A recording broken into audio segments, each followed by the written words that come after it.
Estamos de volta com Justiça Cidadã, o programa que leva o juiz até a comunidade. Justiça Cidadã, como você sabe, é um programa produzido em parceria com o Jornal Diário de São Paulo e a APAMAGES, a Associação Paulista dos Magistrados. Hoje nós estamos tratando de um tema muito interessante, que é a alienação parental. E eu estava perguntando, a gente estava conversando com o Dr. Caetano Lagrasta, que é o nosso convidado de hoje, sobre a guarda compartilhada.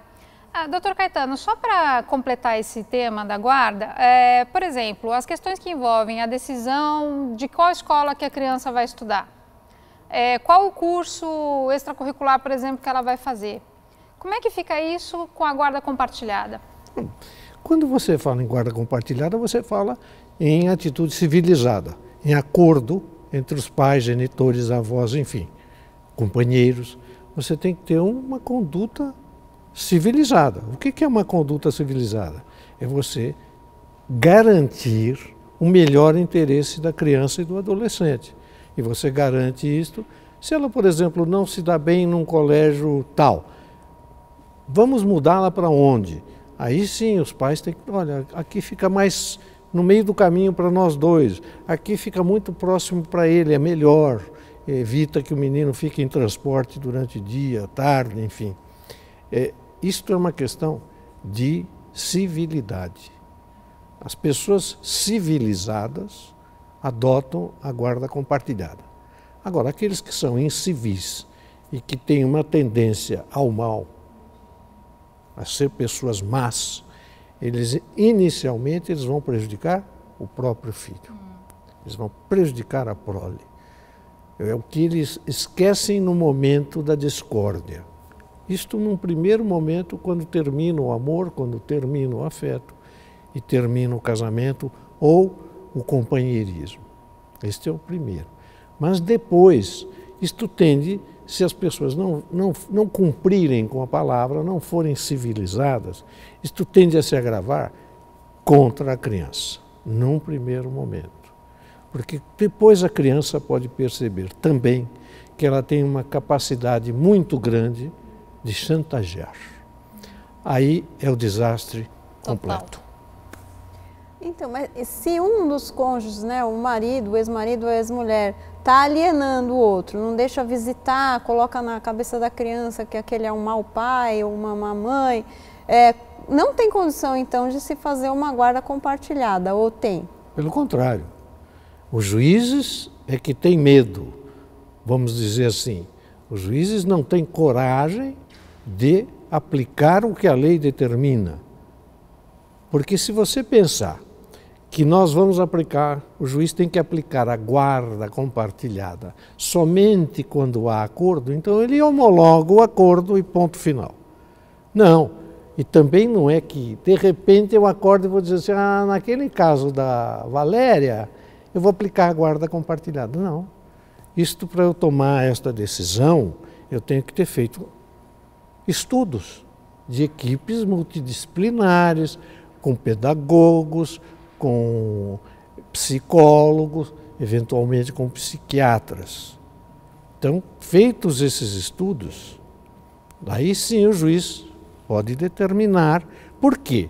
Porque senão, aquele que se nega, eu me nego, eu não quero.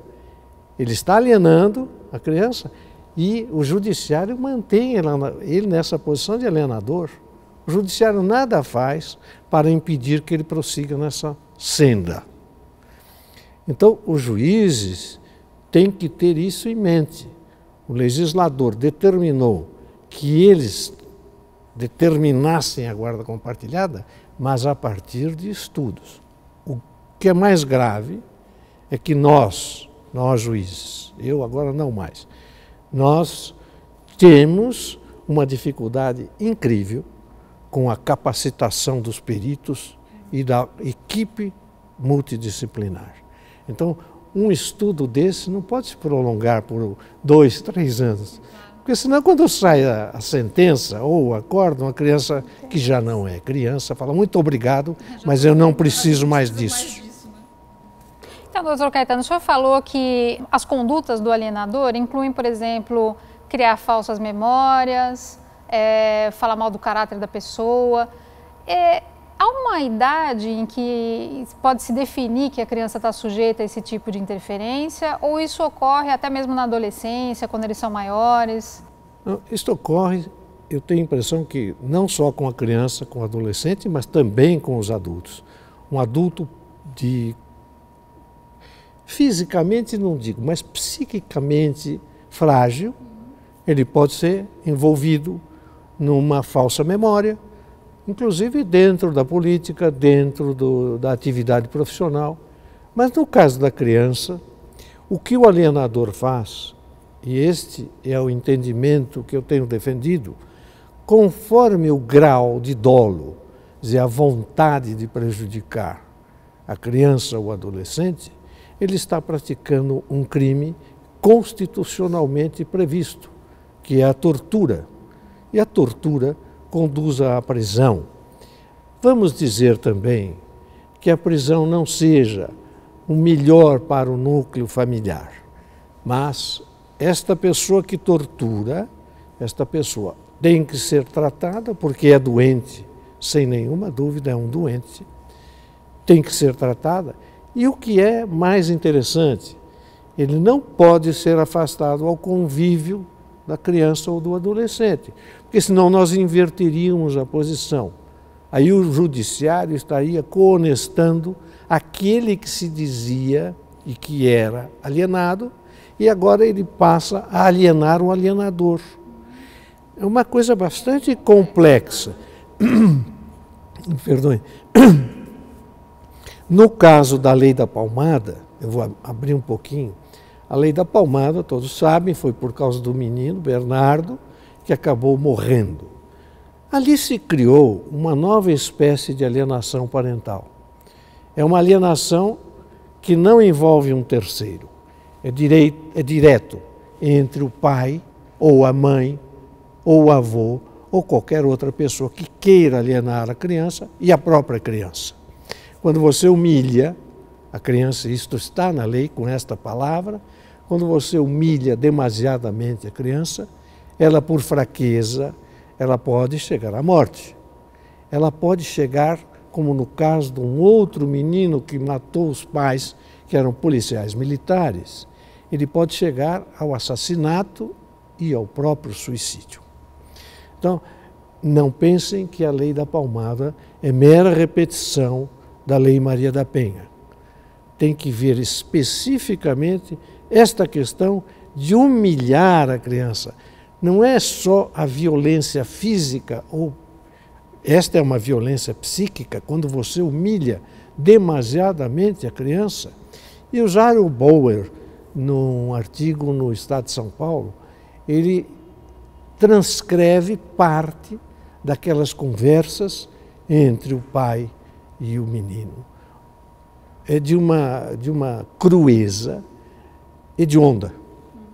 Este pai é um torturador e, finalmente, está na cadeia, pelo menos este. Mas o alienador, por exemplo, e aí é um outro aspecto, que essa é uma questão que eu acho diabólica, não tem outro termo, é uma questão diabólica na alienação parental, quando há a acusação por parte da mãe, ou do pai, do avô, ou da avó, enfim, de que houve abuso sexual contra o menor ou contra o adolescente. Este abuso sexual geralmente chega às nossas mãos, às vossas mãos, a minha não chega mais, chegam às mãos do juiz com um boletim de ocorrência. E mais nenhuma prova. Mas como o estrépito é enorme, imediatamente o juiz se vê obrigado a uma decisão liminar. De cara ele tem que dar uma decisão. Que decisão nós vamos dar? Nós vamos dizer, porque está escrito no BO, o BO é um papel que cabe qualquer coisa lá dentro, desde as melhores às piores. Então, a partir de um BO, o juiz vai afastar aquele pai. Quando ele afasta o pai, liminarmente, de cara ele afasta o pai, o que ocorre? Até o trâmite regular do processo seja na esfera criminal, seja na esfera civil, terminar, a alienação se completou totalmente. E o pior, ao final, se constata que aquilo era uma mentira. Aí eu pergunto, o que sofre o alienador mentiroso em relação àquele pai que foi totalmente afastado do convívio da criança? Nada. Nada. Ele não sofre nada. Tem um filme, um documentário muito bom, que acho que todos deveriam ter a possibilidade de ver nas escolas, enfim, em qualquer âmbito. Eles chamam de A Morte Inventada. É um documentário feito pelo Alan Minas, que é um cineasta que foi também alienado. Ali tem dentre outros casos, tem o caso de um avô que foi acusado e o processo criminal, depois de anos, terminou constatando a inocência deste avô. Neste momento, o avô morre de desgosto. O que sofreu aquela pessoa que alienou o avô? Nada. Não sofreu nada. Então, eu sempre acho que o juiz dá uma decisão liminar e voltar atrás é uma das coisas piores que pode acontecer ao Poder Judiciário, porque mostra um arrependimento tardio a uma injustiça que talvez alguém ache que é muito melhor do que permanecer na injustiça. Mas ele não poderia ter praticado a injustiça naquele momento sem prova alguma. Que ele afaste parcialmente o alienador, mas mantenha o regime de visitas monitorado, estou de acordo. Mas ele simplesmente, porque se trata de um crime sexual, e aqui é que está o Brasil medíocre, o Brasil que não evoluiu mentalmente. Toda vez que se fala em crime sexual, o estrépito é total, cadeia para ele. Ninguém quer saber se é verdade, mas tem que pôr na cadeia. Agora, se vocês prestarem um pouquinho de atenção às telenovelas, nós teríamos que pôr muita gente na cadeia. Bom, agora a gente vai para as ruas e quem vai fazer a pergunta é você.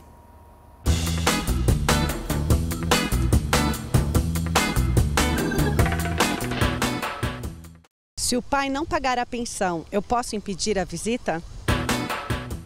É evidente que não pode se impedir a visita. Nós estávamos falando, agora mesmo, que não se impede a visita sequer daquele acusado de uma violência sexual.